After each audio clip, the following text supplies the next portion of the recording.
Good evening, Mid-Michigan. Welcome to Fox 47 Neighborhood News. I'm Larry Wallace, and as always, we have an amazing show lined up for you. So without further ado, let's jump right into our top story. Cheaper rent and tax incentives go hand in hand with this story, and that's because the Lansing Housing Commission recently asked the City Council to approve pilots for two affordable housing complexes here on Grand and Kalamazoo Street. Now, with these pretty big projects, of course, come along with some support and opposition from neighbors. Take a look.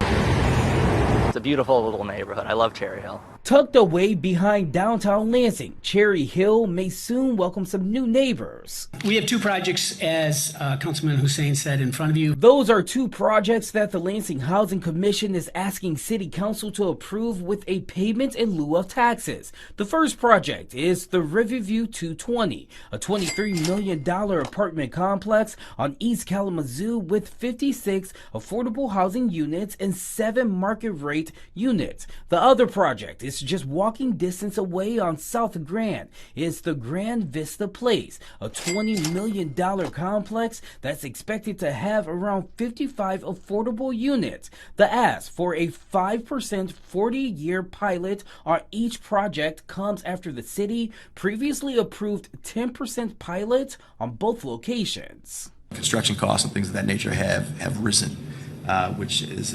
necessitating, at least according to them, an ask for a 5% pilot. The request for the pilots is prompting mixed feelings from residents. There are those who support it, like David Ellis. I support this because it's 111 units of not just affordable housing, but rent-stabilized housing, which is really what we need to have affordable housing. And then there are those like Jody Washington, a community activist, who says LHC doesn't deserve another pilot given what she calls poor living conditions at their other Lansing properties.